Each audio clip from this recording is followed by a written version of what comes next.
Ας περάσουμε τώρα στο επόμενο μας θέμα.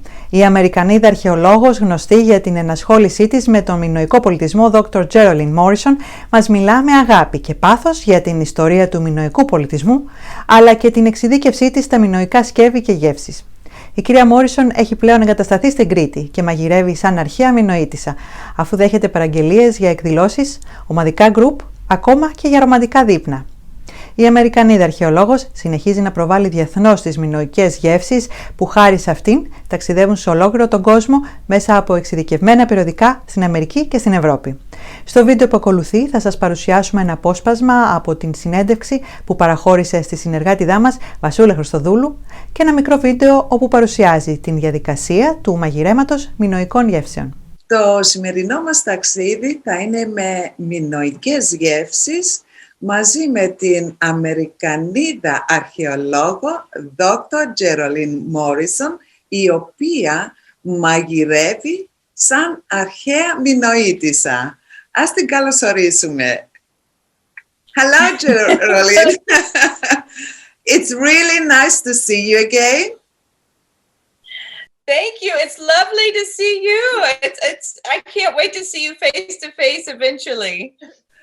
Yes, I mean, I will never forget that beautiful talk you gave us. That was, I think, 5th of November 2019 in London. That's correct. Yes. Amazing. Yes. It was so beautiful. So we would like to know more about you.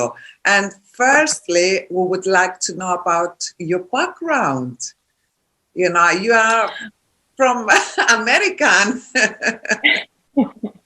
Yes, that's true. You know, and also I did mention that you are an archaeologist, but you have so many other degrees, which I would like you to tell us about, all of it. Okay. Well, I was very fortunate in that I have a very good friend that asked me to come to Crete, who was an archaeologist.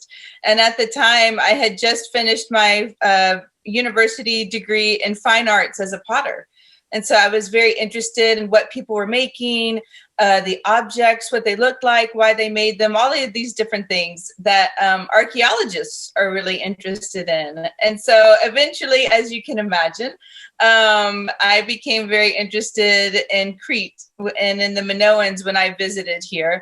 And I became an archaeologist, but many, many years later. And I wanted to kind of use those skills as a potter, and then the curiosity about the past and objects and everyday life for people to kind of explore what their life was like. And so I ended up doing that through cooking and through making cooking pots and cooking in them.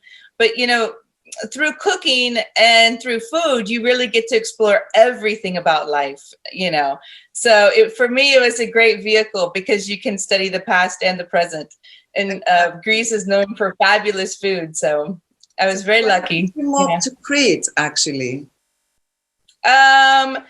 Gosh, I've been coming to Crete since 1997 every year. And the very first year that I lived here year-round must have been in 2006.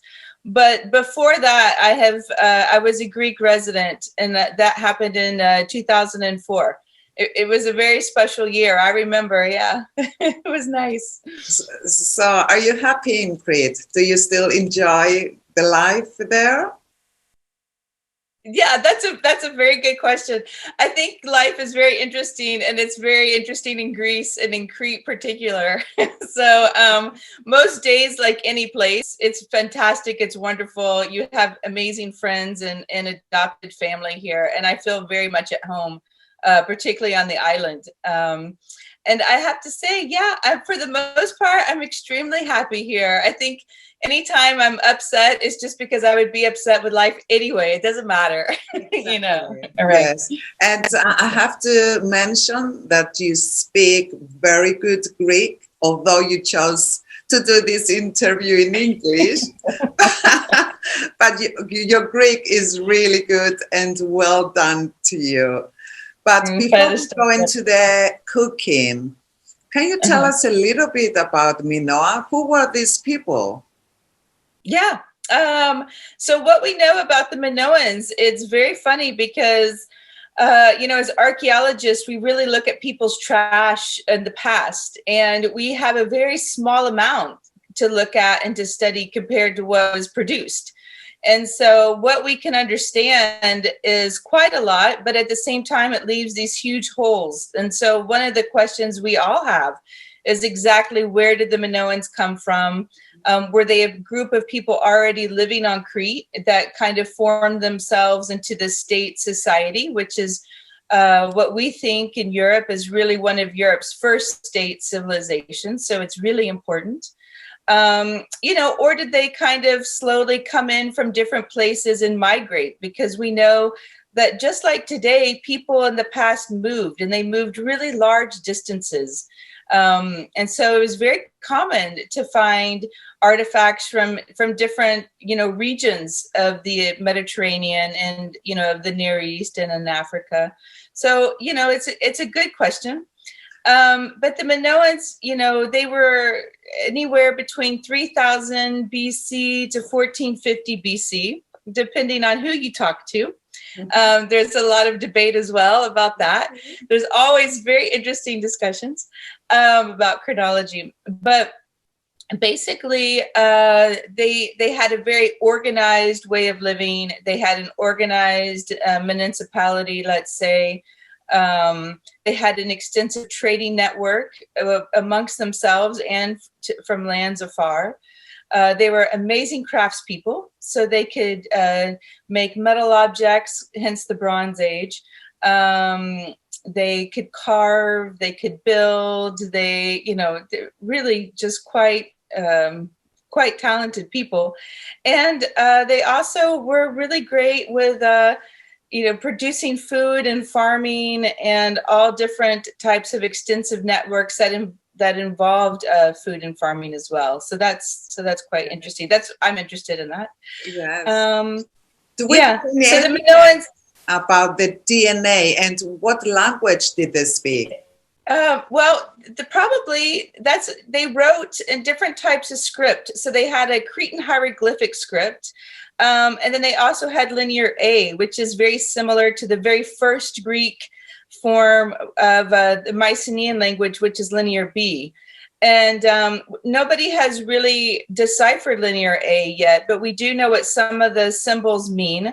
And so that's quite interesting. But because of this, and because they wrote more in this kind of script language, which looked like it could have been more administrative or writing different types of prayers or songs, like, for example, with the Festos disc, we classify them as a prehistoric language because we don't have books and we don't know the names of everyone. We don't know anything about their, for example, we don't know their cooking recipes, And so there's a lot of things that we would typically go to the books and go to journals and read that we can't read about the Minoans. So they really remain a mystery.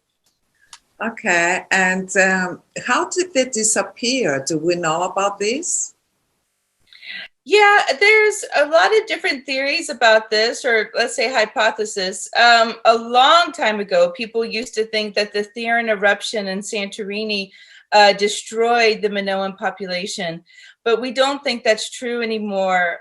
One of the sites that I work at, excavated by Kostis Tavares and Jeffrey Souls, they actually found on some of their large buildings that were rebuilt on top of Theran ash. So we know after the eruption, the Minoan civilization in certain parts rebuilt and continued to flourish and do international trade, which is quite exciting, actually.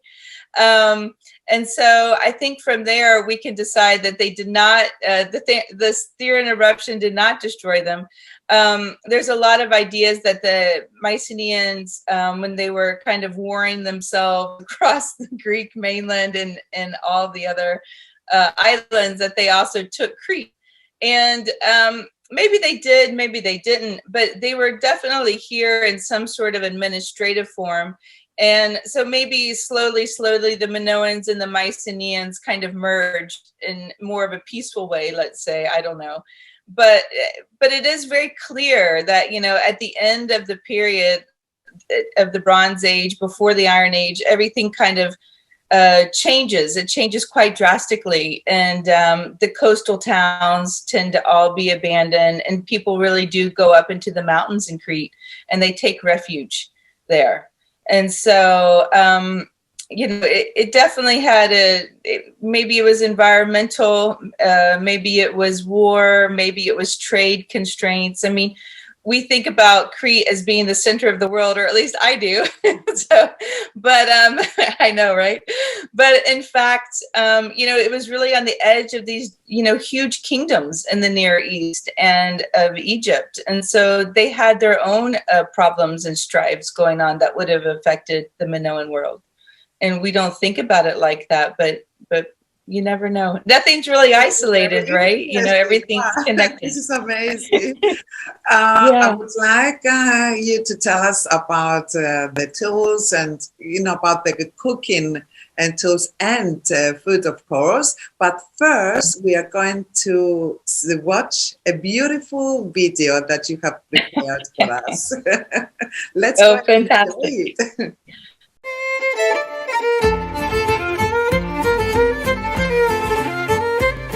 On a hot and humid August evening in 2011, we celebrated the Minoan town that once stood in the fertile coastal plain at Papadiokombos in Sitia, Crete. The local Cultural Heritage Club and Krisa Sofianou, the excavation director, organized a community feast where Dr. Steffi Kulvaraki, Jada Lunas, myself, and countless other individuals cooked and prepared food for hundreds of people.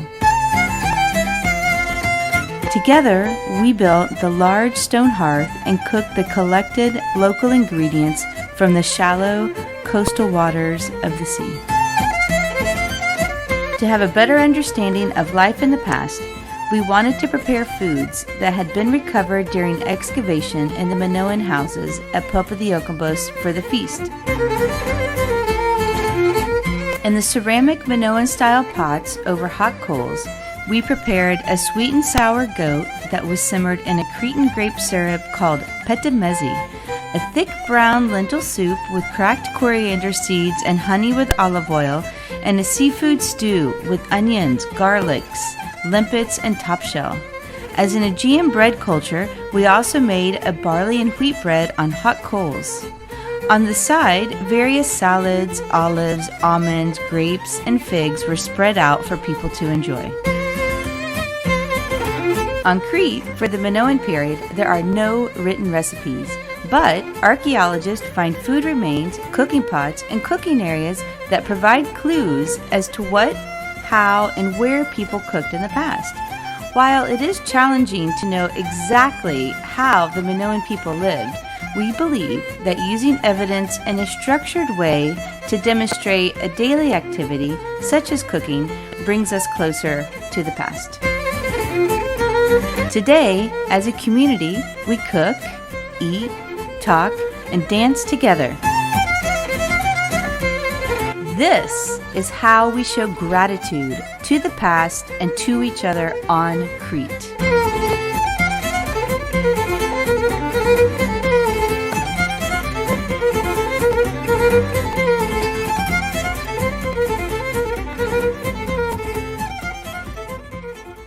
Ας περάσουμε τώρα